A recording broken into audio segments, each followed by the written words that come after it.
Halo teman-teman, selamat pagi. Hari ini kita akan membahas tema 6 subtema 1, yaitu mengenai suhu dan kalor. Sekarang mari kita perhatikan gambar dan cerita yang ada pada video ini. Sore itu ayah Siti sedang membaca koran. Di sampingnya ibu Siti pun sedang membaca sebuah majalah. Siti pun tidak ketinggalan dengan bukunya, ia asik membaca. Mereka memanfaatkan media cetak untuk mendapatkan informasi. Di meja tamu tampak ada segelas teh panas yang masih mengepul untuk ayah dan juga es jeruk kesukaan Siti. Nah, teman-teman, pernahkah kalian membuat teh panas atau es jeruk? Menurutmu, apa saja yang diperlukan untuk membuat segelas teh panas? Lalu, apa yang perlu kamu lakukan untuk membuat segelas es jeruk? Untuk membuat segelas teh panas, kamu memerlukan beberapa sendok daun teh dan air panas. Sedangkan untuk membuat es jeruk, kamu memerlukan sari jeruk, air, dan es batu. Nah, sekarang bagaimana kamu dapat menentukan bahwa air teh itu terasa panas dan es jeruk itu terasa dingin?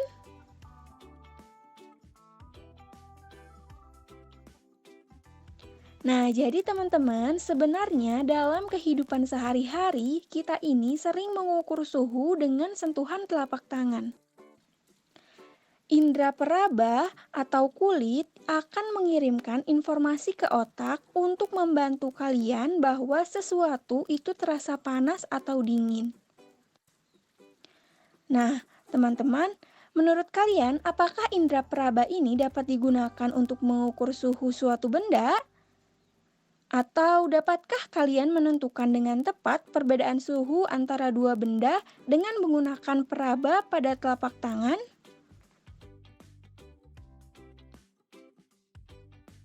Nah, jawabannya adalah indera peraba kita tidak dapat menentukan secara tepat, namun bisa memperkirakan panas atau dinginnya suatu benda.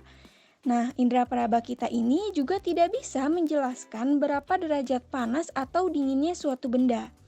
Nah, contohnya teman-teman, ketika kita berada di pegunungan, kita akan mengalami kedinginan dan menggunakan jaket yang tebal untuk menghangatkan tubuh kita. Namun, berbeda dengan orang yang sudah lama tinggal di sana. Mereka tidak memerlukan jaket yang tebal untuk menghangatkan tubuhnya karena mereka sudah terbiasa dengan suhu tersebut. Jadi, setiap orang pasti akan berbeda dalam merasakan suhu di sekitarnya.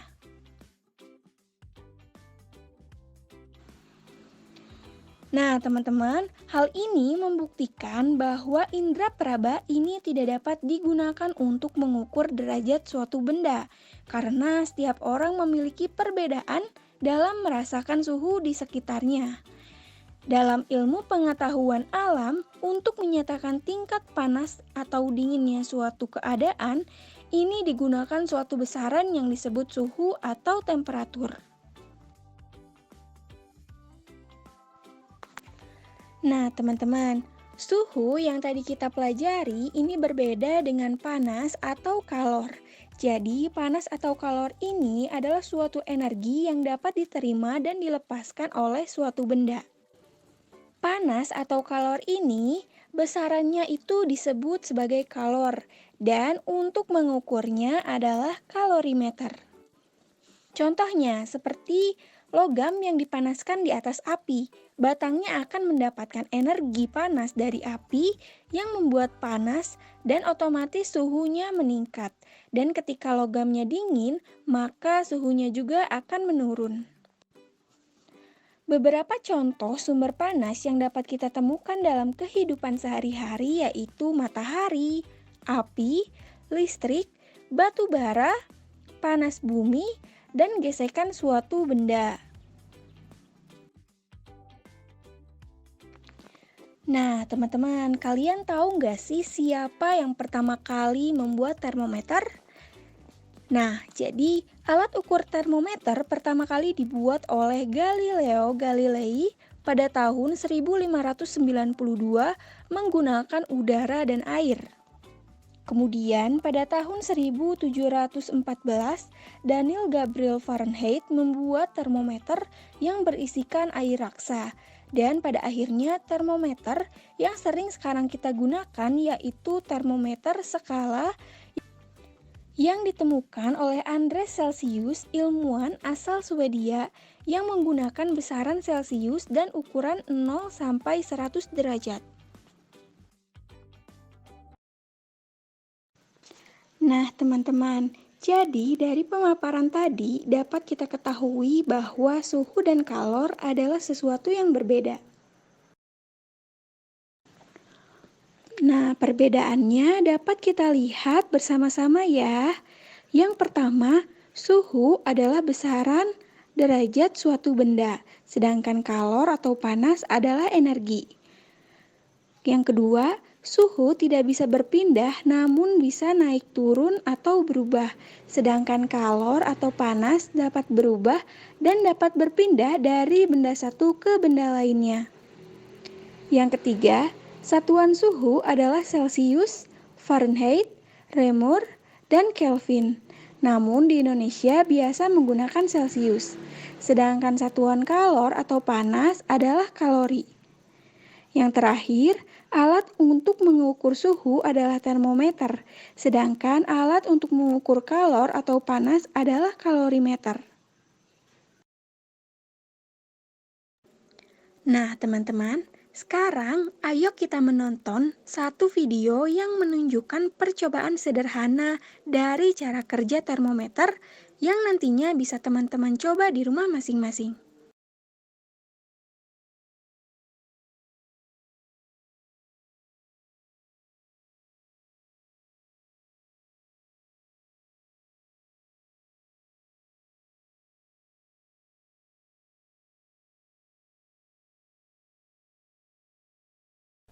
Hello, my name is Sarah.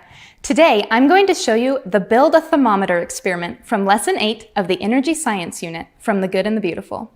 For this experiment, I am going to need a clear glass bottle, a clear straw, some Play-Doh, water and rubbing alcohol, red food coloring, bowls of hot and cold water, and a permanent marker. Let's get started by filling our glass bottle half full with equal parts rubbing alcohol and water. Then, let's add 10 drops of red food coloring. Next, we'll use our Play-Doh to wrap around the opening of the bottle, and then we'll put our straw into the bottle. We want to make sure that our straw is not touching the bottom of the bottle and that at least an inch is sticking up over the top of the Play-Doh. Make sure the Play-Doh completely seals the top of the bottle and is tight around the straw. Okay, now we're going to mark on the bottle the level of liquid in the straw right now. We're ready to test our thermometer. Let's start by putting it in a bowl of very hot water. Now watch as the liquid level in our straw starts to rise. See how far it went up? I'm going to take our bottle out of the hot water and allow it to cool for a couple minutes. Now let's try putting our thermometer into a bowl of ice water.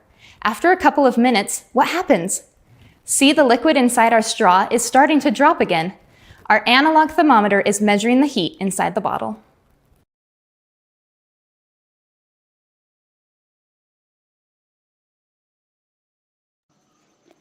Ya, jawabannya ada, yaitu perpindahan panas terjadi saat botol dimasukkan dan panas dari wadah air tersebut berpindah ke dalam botol dan mengakibatkan cairan dalam botol tersebut naik. Nah, lalu apa kesimpulan yang dapat diambil dari percobaan di atas? Jadi, kesimpulannya, permukaan suatu zat cair akan naik atau volume zat cair akan bertambah ketika dipanaskan dan juga permukaan suatu zat cair akan turun atau volume zat cair akan berkurang ketika didinginkan. Nah, hubungan inilah yang dimanfaatkan oleh termometer untuk mengukur suhu suatu zat. Nah, teman-teman, salah satu contoh peristiwa yang menggunakan panas atau kalor adalah alat musik gamelan. Teman-teman, Apakah kalian tahu tentang gamelan? Nah, jadi gamelan ini adalah sekelompok alat musik tradisional yang setiap alat musiknya ini menghasilkan bunyi yang berbeda. Beberapa alat musik seperti gong dan bonang itu terbuat dari logam.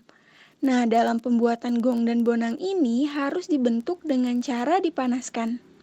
Gamelan digunakan untuk mengiringi beberapa lagu daerah yang dimainkan dalam tangga nada sederhana. Teman-teman, apa yang kalian tahu tentang tangga nada? Jadi, tangga nada ini adalah urutan nada yang disusun secara berurutan. Misalnya seperti yang kita tahu ada do, re, mi, fa, sol, la, si, do. Ada banyak jenis tangga nada. Di antaranya ada tangga nada diatonis dan pentatonis. Tangga nada diatonis adalah nada yang mempunyai dua jarak nada, yaitu 1 dan setengah. Beberapa alat musik seperti piano dan organ memiliki sistem tangga nada diatonis. Pada sistem tangga nada diatonis, dalam pokok rangkaian nada terdapat 7 nada pokok. Nada ke-8 merupakan pengulangan nada pertama. Selanjutnya, tangga nada pentatonis. Nah, teman-teman, tangga nada pentatonis ini merupakan jenis tangga nada yang hanya memakai 5 nada pokok. Berdasarkan nadanya, ada tangga nada pentatonis yang menggunakan tangga nada jenis pelog dan tangga nada jenis slendro. Contoh alat musik yang menggunakan tangga nada pelog dan slendro adalah gamelan yang telah kita pelajari tadi. Jumlah dan nama nada pada tangga nada diatonis ada 7 nada, yaitu do, re, mi, fa, sol, la, si, do. Selanjutnya, jumlah dan nama nada pada tangga nada pentatonis ada 5 nada. Untuk pelog ada do, mi, fa, sol, si, dan untuk slendro ada do, re, mi, sol, la.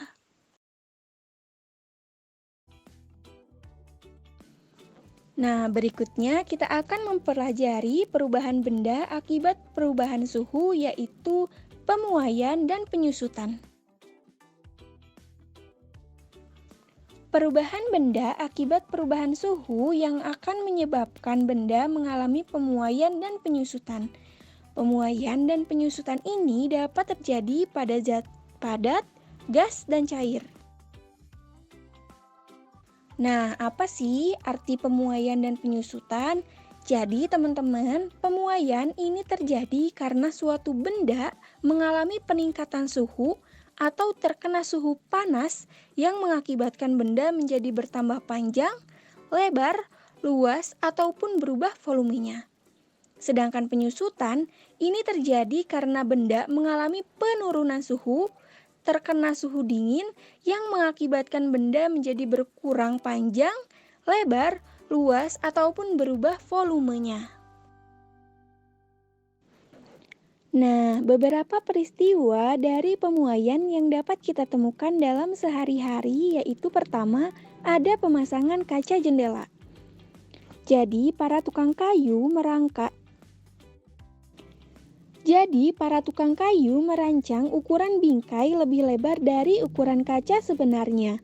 Hal ini dilakukan untuk memberikan ruang pemuaian bagi kaca ketika terkena panas. Sehingga ketika suhu kaca meningkat, kaca jendela masih memiliki ruang untuk memuai dan tidak mengakibatkan pecah atau retak. Selanjutnya, ada ban sepeda, motor, atau mobil. Nah, ban biasanya tidak diisi udara terlalu banyak karena ban akan mengeras dan tidak nyaman ketika dikendarai. Ketika suhu dalam ban meningkat, udara dalam ban akan memuai dan bisa mengakibatkan ban meletus. Peristiwa serupa dapat kita temukan pada balon. Balon yang diisi terlalu banyak udara bisa meletus ketika ada di dekat suhu panas atau di bawah sinar matahari, karena udara yang ada di dalamnya akan mengalami peningkatan suhu sehingga terjadi pemuaian dan mengakibatkan balon meletus. They join together so that when the rubber gets hit, the water takes some of the blow. Okay, so I think you're going with that analogy we had before. We were all linking together our arms. Now we will have linkages between all the atoms that are in the rubber. They are all linking arms, but they're not linking arms to the water molecules inside. But the water molecules are linked together. Pressing against each other. aren't the water molecules. Selanjutnya, ada pada gelas. Nah, pernahkah kalian melihat gelas yang tiba-tiba pecah atau retak ketika dituangi air panas? Nah, hal ini terjadi karena adanya pemuaian pada gelas. Gelas yang asalnya kondisinya dingin ini bisa retak atau pecah ketika diisi air mendidih. Hal tersebut terjadi karena ada pemuaian yang tidak merata pada gelas.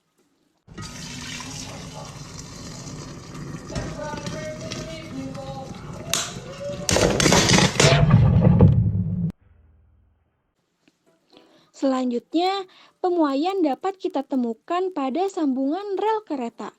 Nah, sambungan rel kereta api ini sengaja dibuat renggang. Hal ini dilakukan untuk memberikan ruang pemuaian sehingga saat suhu rel meningkat tidak menyebabkan melengkung dan tidak membahayakan kereta yang melewatinya. In summer, the expansion of railway tracks occurs due to heat. Besides this, when a train runs over these tracks, they become hot due to friction. Hence, the volume of the railway tracks increases. The length of the railway track increases due to the increase in its volume. As a result, the gap is filled. If such gaps are not left, then the railway tracks bend and there is a risk of an accident. Nah, itu tadi beberapa contoh peristiwa pemuaian yang dapat kita temukan dalam kehidupan sehari-hari. Selanjutnya, kita akan bahas mengenai peristiwa penyusutan yang juga dapat kita temukan di dalam kehidupan sehari-hari. Yang pertama, ada termometer air raksa. Nah, penggunaan termometer air raksa ini ketika ditempelkan ke salah satu suhu yang panas, cairan dalam termometer akan meningkat. Namun, ketika termometer tidak lagi dalam keadaan panas, maka cairan raksa akan menyusut dan turun ketika pada suhu yang dingin.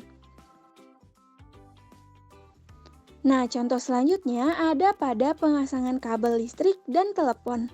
Pemasangan kabel listrik atau telepon ini sengaja dibuat mengendur agar kabel tidak putus saat menyusut di malam hari karena suhu yang dingin.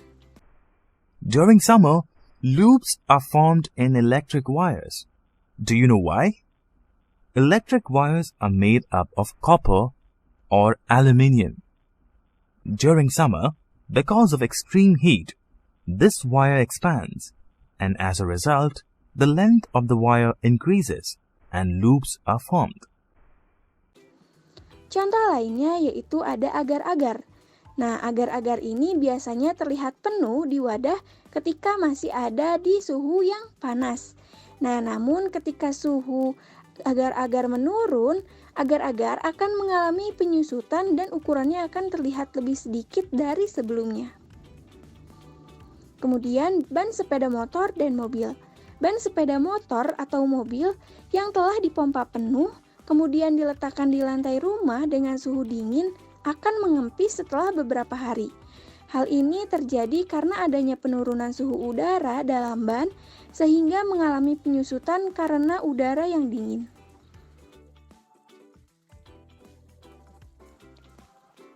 Nah, teman-teman, dari materi yang telah kita pelajari tadi, kita bisa mengambil beberapa kesimpulan.